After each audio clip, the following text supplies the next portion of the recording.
Hello everyone, welcome back to the Navalsar group of education. कैसे आप सब लोग? उम्मीद करता हूँ कि बढ़िया होंगे, मस्ती से अपनी पढ़ाई कर रहे होंगे। आज एसएससी नरेशन सीरीज में हमारा डे 13 है।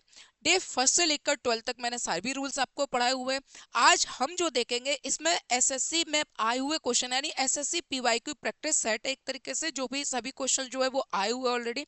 किसी भी क्वेश्चंस को करने के लिए हमने जो रूल पढ़े हुए उनको किस तरीके से इंप्लीमेंट करना है, किस तरीके से क्वेश्चन करना है, किस तरीके से हमको आना चाहिए, मैं सारी चीजें आज आपको बताने वाला हूँ। सबसे पहले आप कभी भी किसी भी क्वेश्चंस को करो तो 3 स्टेप फॉलो करना चाहिए। सबसे पहले आपको देखना है कि ये जो सेंटेंस दिया हुआ है ये सेंटेंस कौन सा है, यानी सेंटेंस किस तरीके का है, पहली बात देखना है। दूसरी बात आपको यहाँ पर देखना है कि रिपोर्टिंग वर्ब क्या है, यानी रिपोर्टिंग वर्ब आपको फॉलो करना है। ठीक है, रिपोर्टिंग वर्ब में क्या दिया हुआ है, से दिया हुआ है, सेड दिया हुआ है, सेज टू ऑब्जेक्ट है, टेल्स है, टोल्ड है, ये सभी चीजें आपको देखना हुआ है। ठीक है, इसके बाद अब आपको देखना है तीसरी कंडीशन। तीसरी कंडीशन में आप देखोगे टेंस। इसके अलावा आपको देखना चाहिए प्रोनाउन। प्रोनाउन के बाद आपको देखना चाहिए टाइम, और फिर आपको देखना चाहिए प्लेस। मैंने आपको सभी क्वेश्चंस यानी किसी भी क्लास में आपको बताया था कि नरेशन एक्चुअल क्या है, एक एडवांस टॉपिक है। होता क्या है, बहुत सिंपल टॉपिक है, बट होता क्या है इसमें कि अगर एक क्वेश्चन में 10 टाइम्स चेंजेसमेंट अगर हमको करना है, 10 जगह चेंज करना है, तो 10 जगह चेंज करना हमें आना चाहिए। तो बस इसी वजह से थोड़ा सा अपन को लगता है कि यार ये बहुत ज्यादा एडवांस हो गया, जबकि नरेशन में ऐसा कुछ भी जाना नहीं है। तो आपको कभी भी कोई क्वेश्चन लिखा है, पहले सेंटेंस को पढ़ो, सेंटेंस को पढ़ने के बाद अच्छे तरीके से देखो, the man said comma inverted comma we are going to fly kites. अब यहां से आपको इतना तो पता चल गया होगा कि सेंटेंस कौन से पैटर्न पर दिया हुआ है। दूसरा आपको देखना है रिपोर्टिंग वर्ब क्या है, तो रिपोर्टिंग वर्ब अपन ने देखा कि यहाँ पर क्या लिखा हुआ है, सेड लिखा हुआ है। तीसरा अब देखोगे आप टेंस क्या है, प्रोनाउन क्या है। जब आप नरेशन इनडायरेक्ट नरेशन बनाओगे तब ये सारी चीजें देखोगे। बहरहाल सबसे पहले अगर मैं कहूं तो इसको अपन कहते हैं आरबी, और यहाँ का जो सेंटेंस है इसको अपन कहेंगे आरएस। तो अब अपन को देखना क्या है, सबसे पहले अपन ने लिखा द, और इसके बाद मैन, कॉमा इन्वर्टेड कॉमा की जगह क्या आ गया, सेट, क्योंकि सेट का सेड होता है। अब मैंने आपको बताया था कि आरबी और आरएस को एक करने के लिए हम हमेशा किसका प्रयोग करते हैं, दैट का। तो यहाँ पर आप किसका प्रयोग करोगे, दैट का। तो ये लिखा अपन ने दैट। ठीक है, अब इसके बाद यहाँ पर क्या है, वी, तो प्रोनाउन चेंज होगा। तो रिपोर्टेड स्पीच में अगर सब्जेक्ट आई और वी दिया हुआ है तो वी किससे चेंज होगा, रिपोर्टिंग वर्ब के सब्जेक्ट से। रिपोर्टिंग वर्ब का सब्जेक्ट क्या है, एम ई मैन, यानी एम एन मैन। तो यहाँ पर देखोगे M A N man, M A N man कैसा होता है, सिंगुलर। अगर ये सिंगुलर होता है तो इसका मतलब हमें सब्जेक्ट क्या फेंक के देगा, ही। और अगर यहाँ पर लिखा है एम ई एन यानी प्लूरल, और अगर ये प्लूरल है तो इसका जो प्रोनाउन आएगा वो क्या आ जाएगा बेटा, दे। तो यहाँ पर अपन किसका प्रयोग करेंगे, दे का। अगर मान लीजिए कि यहाँ पर थोड़ी देर के लिए अपन ने लिखा कि एम एन मैन होता, तो फिर आप यहाँ पर क्या लिखते, ही लिखते, क्योंकि सिंगुलर के लिए आप ही लिखोगे और प्लूरल के साथ में आप दे लिखोगे। अब क्या लिखा है, इज एम आर, तो यहाँ पर अपन ने देखा इज, ये लिखा अपन ने इज एम आर, तो इज एम आर चेंज किस में चला जाएगा, वॉज या वर में। तो यहां पर अपन देखेंगे दे है ना, तो दे के साथ क्या आ जाएगा, वर। ये लिखा अपन ने दे वर, और इसके बाद वर्ब की fourth form going to fly, और इसके बाद ये लिखा काइट्स। यानी एक सेंटेंस बनाने के लिए हमें हर चीज का ध्यान रखना पड़ेगा। सबसे पहले सेंटेंस क्या है, फिर उसके बाद देखेंगे रिपोर्टिंग वर्ब क्या है, फिर उसके बाद देखेंगे अपना टेंस कौन सा है, प्रोनाउन किस हिसाब से है, और टाइम है, टाइम दिया तो चेंज होगा, और अगर प्लेस दिया हुआ है तो वो भी चेंज होगा। यानी कोई भी चीज होगी वो चेंज होगी। आप देखोगे क्वेश्चंस कहाँ है, एसएससी CHSL में आया हुआ है। इसके बाद देखते हैं अगला क्वेश्चन। अगला क्वेश्चन जैसे लिखा हुआ है, my father said to me comma inverted comma go now. अब अपन ने यहाँ पर देखा ये लिखा है गो नाउ। गो नाउ यानी वर्ब की फर्स्ट फॉर्म प्लस इसको लिख लेंगे अपन ऑब्जेक्ट। जैसे अपन देखेंगे कि वर्ब की फर्स्ट फॉर्म प्लस ऑब्जेक्ट में दिया है तो सेंटेंस कौन सा हो गया, इम्पेरेटिव हो गया। और इम्पेरेटिव में मैंने आपको बताया था कि अगर आपको यहाँ पर सेड मिलता है तो आप सेंटेंस के अकॉर्डिंग यहाँ पर किसका प्रयोग करोगे। अगर एडवाइस दे रहे हैं तो आप क्या लिखोगे, एडवाइस, बताया था। अगर सेंटेंस पढ़ने से ऐसा लगता है कि जैसे अपन इसमें एडवाइस दे रहा है तो क्या लिखोगे, एडवाइस। अगर सेंटेंस पढ़ने से ऐसा लगता है कि जैसे इसमें ऑर्डर दे रहे तो आप क्या लिखोगे, ऑर्डर। अगर आप किसी को मना कर रहे हो तो आप क्या लिखोगे, फॉरबिड। ठीक है, मना कर रहे हो आप, ये दोनों की दोनों कैसे वर्ड है, पॉजिटिव। और जबकि अगर इसकी बात करेंगे तो ये क्या हो जाएगा, नेगेटिव। वही कॉमा इन्वर्टेड कॉमा की जगह अगर सेंटेंस सिंपल दिया हुआ है, सेंटेंस अगर सिंपल दिया है तो किसका प्रयोग करोगे आप, टू का। और अगर यहां पर सेंटेंस नॉट टू दिया हुआ है, ये लिखा अपन ने, सेंटेंस अगर नेगेटिव दिया है तो आप किसका प्रयोग करोगे, नॉट। और ये लिखा अपन ने टू का। तो बस अब इसी के अकॉर्डिंग सेंटेंस को चेंज कर दो। तो my father said to me, मेरे पिताजी ने मुझसे कहा, गो नाउ, यहाँ अब यहाँ से जाओ। तो अब पिताजी कह रहे हैं कि अब यहाँ से जाओ, तो इसका मतलब क्या दे रहे हैं पिताजी, ऑर्डर दे रहा है। तो आप क्या लिखोगे, ये लिखा माय, और ये फादर, माय फादर, ये लिखा अपन ने सेड टू की जगह ऑर्डर्ड मी। अच्छा, ये सेंटेंस जो है वो कैसा है, सिंपल। अब अपन ने देखा कि सेंटेंस अगर सिंपल है तो यहाँ पर क्या जाएगा, टू। टू के बाद जैसा का जैसा, ये लिखा टू गो, और ये लिखा नाउ। नाउ का यहाँ पर चेंज क्या हो जाएगा, देन, क्योंकि ये प्लेस में आएगा। तो ये लिखा अपन ने नाउ, नाउ का क्या जाएगा, देन। तो आपको किसी भी एक नरेशन के क्वेश्चन को बनाने के लिए जितने भी रूल्स है वो सभी के सभी रूल्स आपके दिमाग में चलना चाहिए। अगर आपको ऐसा लगता है कि आपने 5 जगह चेंज कर दिया, एक जगह आर छूट गया, कोई बात नहीं है, थोड़े बहुत तो मार्क्स मिल ही जाएंगे। तो इसमें ऐसा नहीं होता। 5 जगह चेंज है, आपने 4 जगह चेंज कर दिया और एक जगह रह गया, तो सेंटेंस वो गलत है, चाहे वो कोई भी चीज हो। ठीक है, चलिए। आपको एक रूल्स क्वेश्चन बनाने के लिए आपको हर एक चीज आना चाहिए। जैसे अगला लिखा है, peon said to his officer, comma inverted comma, please forgive me. अब यहाँ पर वही बात आ गई, इंपेरेटिव वाली कंडीशन आ गई। यहाँ पर क्या लिखा है, प्लीज। जैसे आप प्लीज देखोगे तो प्लीज की जगह पर किसका प्रयोग करते हैं, रिक्वेस्टेड का। तो ये लिखा अपन ने, द प्यून, ये लिखा अपन ने, द प्यून। ठीक है, सेड टू की जगह किसका प्रयोग करोगे, रिक्वेस्टेड का। ये लिखा रिक्वेस्टेड हिज, और ये ऑफिसर। ठीक है, अब सेंटेंस सिंपल है तो क्या जाएगा, टू, और प्लीज हट जाएगा, और इसके बाद में वर्ब की फर्स्ट फॉर्म क्या बचा, फॉरगिव। ये लिखा मी, मी प्रोनाउन है, किसका है, आई का। तो आई किससे चेंज होता है, रिपोर्टिंग वर्ब के सब्जेक्ट से। तो यहाँ पर मी भी चेंज होगा, किससे, रिपोर्टिंग वर्ब के सब्जेक्ट से। प्यून है, प्यून का मतलब यहाँ पर इसका प्रोनाउन क्या होगा, ही। तो जैसे आई का ऑब्जेक्ट अपन देखेंगे मी होता है, वैसे ही का ऑब्जेक्ट क्या होगा, हिम होगा। इसका मतलब यहाँ पर आप किसका प्रयोग करोगे, हिम का। ये हो गया। अब इस ओरिजिनल क्वेश्चन में अगर अपन देखें कि चेंजेसमेंट कितनी जगह पर आया हुआ है, सबसे पहले देखोगे आप एक, फिर यहां पर देखोगे दो, और फिर यहां पर देखा अपन ने तीन। आया कि नहीं आया, यानी 3 जगह चेंज आया। अगर मान लो ये 4 जगह होता, 5 जगह होता, तो हमें उतने जगह करना पड़ता। आप कहोगे सर यहाँ पर एक भी जगह अगर मिस्टेक रह गई कि जैसे मैंने यहाँ तक तो बना लिया, लेकिन मी को अपन प्यून से चेंज नहीं कर पाए और धोखे से मी का मी लिखा रह गया, तो सेंटेंस गलत है। हवा पानी खाओ, घर बैठो आराम से। ठीक है, आपको हर एक जगह चेंजेस रखना पड़ेगा।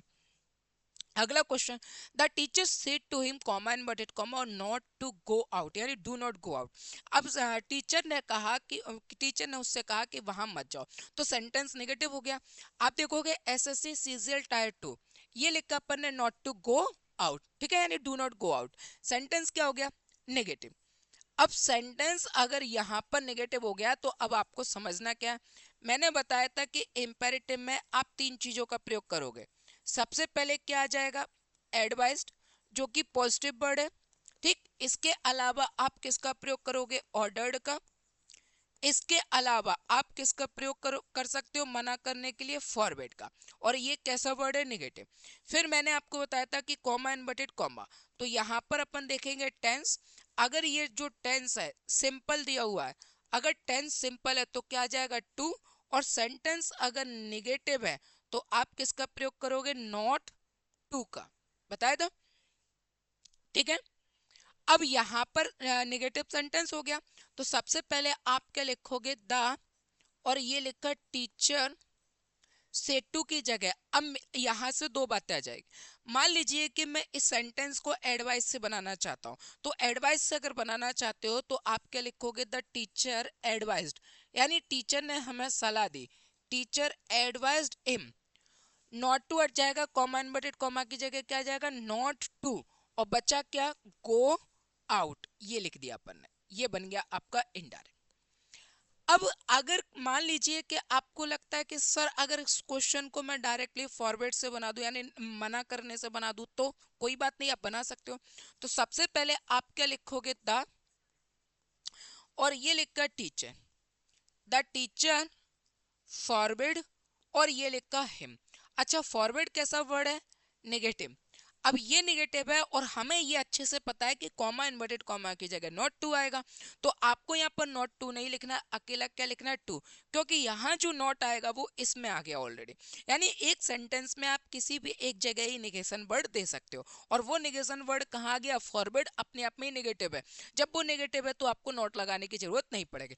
आमतौर पर होता क्या है कि स्टूडेंट क्या समझता है कि वो यहाँ पर फॉरवर्ड लगा देगा, फिर भी यहाँ पर नॉट टू ढूंढता है। तो आपको समझना है कि ये पॉजिटिव वर्ड है इसलिए नॉट टू आया, और ये नेगेटिव वर्ड है इसलिए अकेला टू रख देंगे, क्योंकि फिर नॉट जो है ना वो इसी में ही अपन सम्मिलित मान लेंगे। यानी forward him not, forward him to, और टू के बाद ये लिखा अपन ने गो और आउट। क्लियर हुआ, कोई दिक्कत, ठीक है। चलिए, ये क्वेश्चन एसएससी सीजीएल मेंस में आया हुआ है।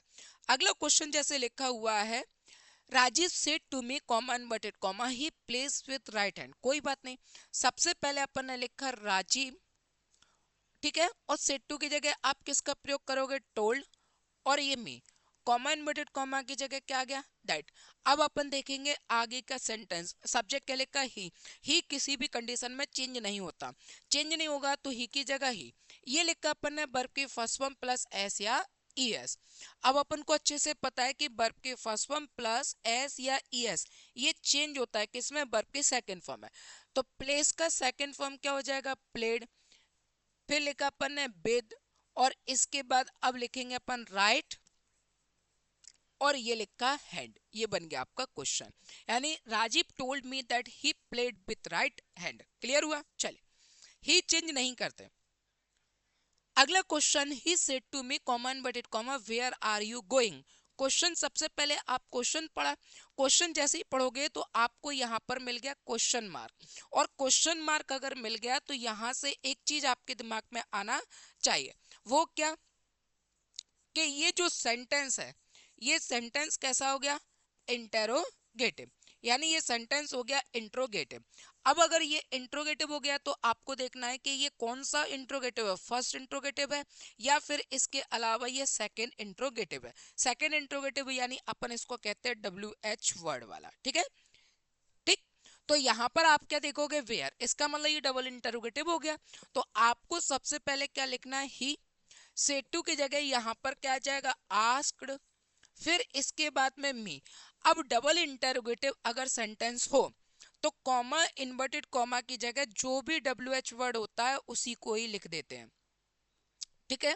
तो डब्ल्यू एच वर्ड वहीं के वहीं आ जाएगा, यानी ये कंजक्शन का रूप ले लेगा। अब यहां से अपन अलग कर देंगे, इसको अलग करेंगे तो इंटरोगेटिव बचेगा, और इंटरोगेटिव को सिंपल सेंटेंस में कन्वर्ट करेंगे।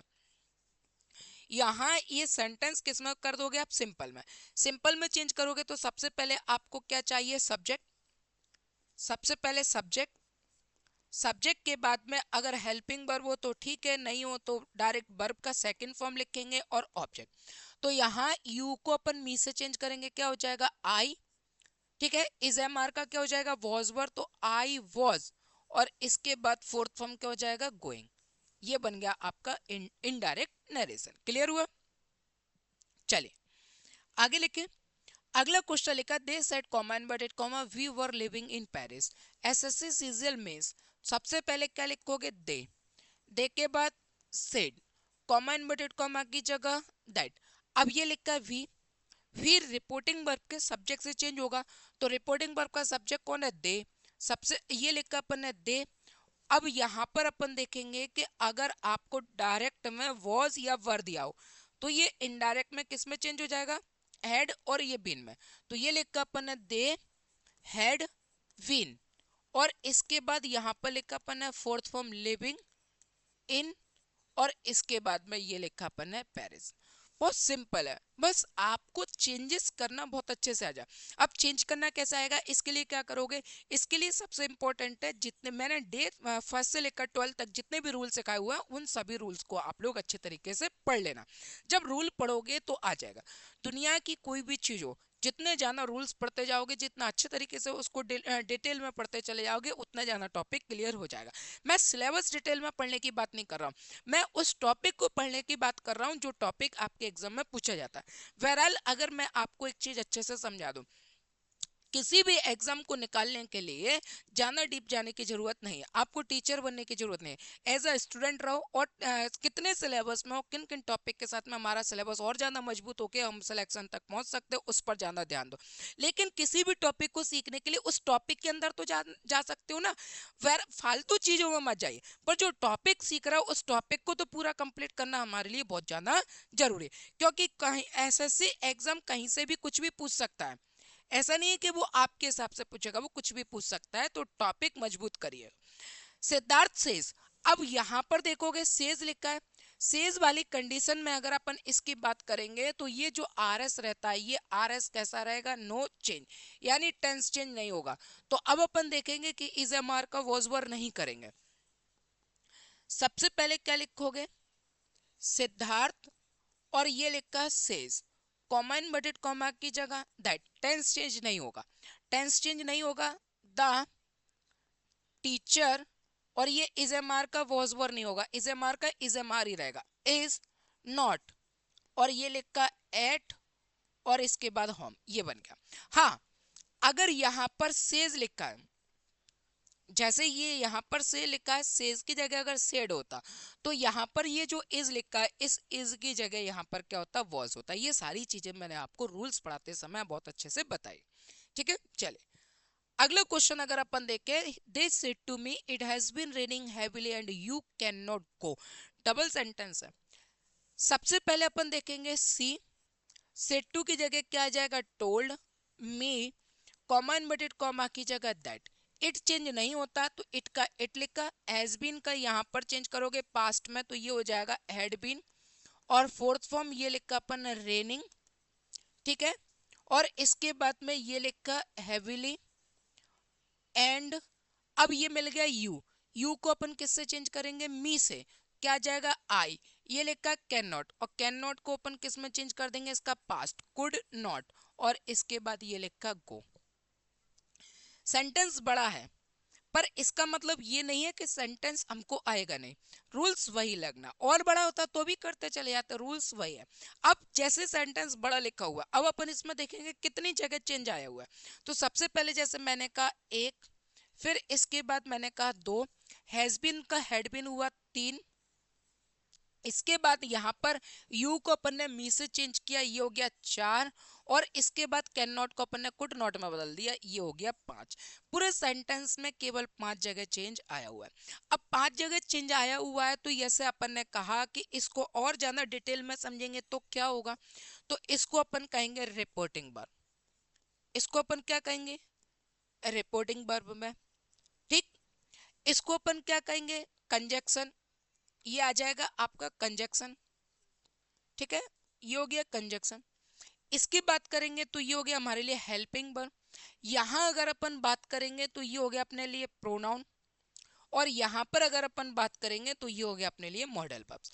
यानी अगर मैंने इसमें समझाया आपको कि पहले चेंज हुआ, फिर मैंने आपको बताया कि चेंज तो हुआ, पर चेंज किस तरीके से हुआ, तो वो सारी चीजें भी आना चाहिए। इसका मतलब आपको रिपोर्टिंग वर्ब भी आना चाहिए, इसका मतलब आपको कंजक्शन यानी दैट कैसे आया वो चीज भी आना चाहिए, आपको हेल्पिंग वर्ब यानी टेंस भी अच्छे से पता होना चाहिए। अब यहाँ पर यू को मी से चेंज किया, इसका मतलब आपको प्रोनाउन की क्लास भी अच्छे से पढ़ना चाहिए, और यहाँ पर कैन नॉट का कुड नॉट किया तो मॉडल वर्ब चेंज हुआ, इसका मतलब आपको मॉडल वर्ब भी क्लास लेना चाहिए। एक सेंटेंस बनाने के लिए जितनी चीजों की जरूरत पड़ी है उतनी चीजों को लेकर मैंने अलग अलग सेपरेट क्लास बनाई हुई है। वो किस लिए बनाई है, ताकि आप एक सेंटेंस में, क्योंकि सेंटेंस कभी ऐसे नहीं आता कि दिया गया सेंटेंस मॉडल वर्ब पर, दिया गया सेंटेंस प्रेजेंट टेंस पर है, दिया गया सेंटेंस इंटरोगेटिव, ऐसा नहीं होता। वो तो सेंटेंस देता है, वो आपसे कहेगा आप ही पहचानो, आप ही इसको करो, आपकी मर्जी है, मैं इसमें कुछ नहीं कर सकता, मैं तो आपको केवल एक टेंस दे रहा हूँ। तो जब वो टेंस देता है ना, तो बाकी सभी चीजें समझने की, उसको करने की, और वो सभी जिम्मेदारी हमारी होती है। जब हमारी जिम्मेदारी और हमें सिलेक्शन भी चाहिए, तो क्यों ना अच्छे से पढ़ लिया जाए, क्यों ना टॉपिक को मजबूत कर लिया जाए। और मजबूत टॉपिक पढ़ने के बाद मजबूती तब आती है जब आप बहुत अच्छे से प्रैक्टिस भी करो। अगला, they said we were living in Paris. सबसे पहले क्या लिखोगे, दे, सेड की जगह सेड, कॉमा इनवर्टेड कॉमा की जगह दैट। वी को दे से बदलोगे क्या हो जाएगा, दे। वॉज वर का क्या हो जाएगा, हैड बीन। तो ये लिखा अपन है हैड बीन, और इसके साथ में फोर्थ वन सेम रहती है, लिविंग इन, और ये लिखा अपन है पेरिस। ठीक है, मेहनत करोगे तो सब कुछ हो जाएगा, डोंट वरी। अगला, अगला लिखा हुआ है, you said to me comma inverted comma why are you talking so much. यहां देखोगे वाई है, इसका मतलब यहां पर इंटरोगेटिव बनना है। तो सबसे पहले आप क्या लिखोगे, यू, और इसके बाद ये लिखा ask me, comma inverted comma की जगह वाई। यू को मी से बदलोगे क्या हो जाएगा, आई। इज ए मार्क का क्या हो जाएगा, वॉज, आई वॉज, और ये लिखा अपन ने टॉकिंग, और ये लिखा सो मच, ये बन गया। सेंटेंस देख के घबराना नहीं है, बस रूल फॉलो करो और आगे बढ़ते चले जाओ। ठीक है, चलिए अगला question, he said to me do not smoke. अच्छे से पता है, निगेटिव हो गया, इंपेरेटिव है, एडवाइस से बना दो। सबसे पहले आप क्या लिखोगे, ही, और ये लिखा अपन ने एडवाइज्ड, और इसके बाद ये लिखा हिज सन, और इंटेरोगेटिव है, नेगेटिव है, तो ये लिखा अपन ने नॉट टू। यहां से डू नॉट हट जाएगा, वर्ब की फर्स्ट फॉर्म क्या है, स्मोक, ये बन गया। ठीक है, इसके बाद अपन देखेंगे अगला क्वेश्चन। देखें, आशा वॉश द क्लोथ्स, ये लिखा अपन ने ही, और सेट की जगह सेट, कॉमा इनवर्टेड कॉमा की जगह दैट। आशा चेंज नहीं होता है, यानी ऐसा प्रोनाउन जो चेंज नहीं होगा, तो यहाँ पर अपन ने लिखा आशा की जगह आशा। वर्ब की सेकंड फॉर्म है, तो अब आपको ध्यान देना है कि वर्ब की सेकंड फॉर्म किस में चेंज हो जाएगा, हेड प्लस वर्ब की थर्ड फॉर्म में। हेड प्लस वर्ब की थर्ड फॉर्म, इसका मतलब ये क्या हो जाएगा, हेड, और ये आ जाएगा वॉस्ड। तो यहाँ पर क्या लिखोगे, आशा हेड, और ये लिखा अपन ने वॉस्ड। ठीक है, द, और ये लिखा अपन ने क्लोज, ये बन गया। ठीक है, चल इसके बाद अब अपन अगला क्वेश्चन है। अगला क्वेश्चन अगर अपन देखेंगे तो मे गो देयर, एसएससी एमटीएस में तो ये लिखा अपन ने सी, और ये लिखा that, comma inverted comma, sorry हाँ, कॉमा इनवर्टेड कॉमा की जगह दैट। आई को अपन सी से बोलेंगे तो सी, और मे का क्या हो जाएगा, माइट, ये लिखा मे, और मे का ये लिखा माइट, माइट के साथ में गो, और देयर का देयर, ये बन गया। ठीक है, चलिए इसके बाद अब लिखा हुआ है अगला question, he said comma inverted comma alas I am ruined. तो अलास लिखा हुआ है, और ये वर्ड जो दिया हुआ है ये आपको मिल गया है, तो इसका मतलब ये सेंटेंस कौन सा हो गया, एक्सक्लेमेटरी। और एक्सक्लेमेटरी सेंटेंस में अपन एक चीज देखते हैं कि अगर यहाँ पर, अगर सेंटेंस में हैप्पीनेस है, यहां नहीं लिख रहा, मैं यहां लिख के देता, सेंटेंस में अगर हैप्पीनेस है, ठीक है, अगर सेंटेंस में हैप्पीनेस है, तो आप क्या लिखोगे, एक्सक्लेम्ड विथ, और ये लिखा जॉय। और अगर मान लीजिए कि आपके सेंटेंस में सैडनेस है, तो आप क्या लिखोगे, एक्सक्लेम्ड, और ये लिखा विद सोरो। ठीक है, ये दो चीजें आपको ध्यान देना। तो I am ruined, I am ruined का मतलब होता है बर्बाद होना। अब कोई कह रहा है कि मैं बर्बाद हो गया, तो इसका मतलब वो क्या कर रहा है, वो यहाँ पर दुख बता रहा है, दुख बता रहा है, तो आप सिंपल सा क्या लिखोगे, ही, और ये लिखा एक्सक्लेम्ड विद, और ये लिखा अपन ने सोरो, कॉमा इनवर्टेड कॉमा की जगह दैट। एलास हट जाएगा क्योंकि सेड की जगह और एलास की जगह ये पूरा का पूरा बड़ा है। आई को अपन ही से चेंज करेंगे, तो ये लिखा ही, इज एम आर का हो जाएगा वॉजबर, और ये लिखा अपन ने रूइंड, ये बन गया। ठीक है, अगर यही क्वेश्चन हैप्पीनेस से जुड़ा होता तो आप क्या लिखते, ही एक्सक्लेम्ड विथ जॉय। अगला क्वेश्चन देखते हैं, सेम क्वेश्चन होगा, वी हैव दे सेड और we have won the match, यानी ये यहाँ पर हैप्पीनेस को जोड़ रहा है, तो आप यहाँ पर क्या लिखोगे, दे, और सेट की जगह यहाँ पर क्या लिखोगे, एक्सक्लेम्ड और with Joy. Comma inverted comma की जगह क्या आ जाएगा, दैट। यहां से उर्रे हट जाएगा, वी को दे से चेंज करोगे तो यहां पर क्या आ जाएगा, दे। इसके बाद ये लिखा हैव का क्या हो जाएगा, हेड, और ये वॉन द मैच, ये हो गया। ठीक है, ये आगे आपके सारे क्वेश्चंस क्लियर हुआ। चल, इसके बाद अगला क्वेश्चन लिखा है she said to me comma inverted comma you can read. ठीक है, तो एसएससी एमटीएस का क्वेश्चन है, मैंने सभी क्वेश्चंस आपको कराए, तो आशा उम्मीद करता हूं कि ये वाले क्वेश्चन का आंसर आप लोग कमेंट बॉक्स में बताएंगे। इसके बाद लिखा है question number 18, he said to me comma inverted comma I was reading SSC MTS में आया हुआ है।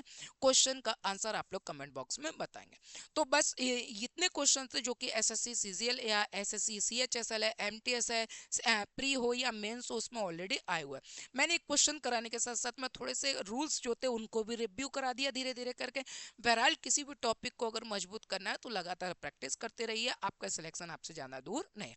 आज कितनी भी मुसीबत क्यों ना आ रही हो, कितनी भी परेशानियां क्यों ना आ रही हो, कितना भी दुख दर्द तकलीफ क्यों ना हो रहा, पर एक दिन ऐसा आएगा जिस दिन आपको एक मैसेज मिलेगा जिसमें लिखा होगा कॉन्ग्रेचुलेसन यू आर सिलेक्टेड। उस दिन आपकी सारी थकान, आपकी सारी परेशानियां, सब कुछ खत्म हो जाएगा। बस उसी दिन का इंतजार करने के लिए आज बिना सोचे समझे बस मेहनत करते रहो। और किसी भी टॉपिक को कंप्लीट करने के बाद में प्रैक्टिस जरूर करना है, because practice makes a man perfect. ठीक है, वीडियो अगर बहुत अच्छी लगी हो, हेल्पफुल रही हो, आपको बहुत अच्छे से समझ में आ रही हो, तो एसएससी एस्पिरेंट्स के साथ में शेयर करिए, वीडियो को लाइक करिए, और कहीं पर भी डाउट हो तो कमेंट करके जरूर बताएं। आपके कमेंट है किसी और वीडियो को लाइक है, शेयर है, ये मुझे मोटिवेशन देता रहेगा। नमस्कार, जय हिंद।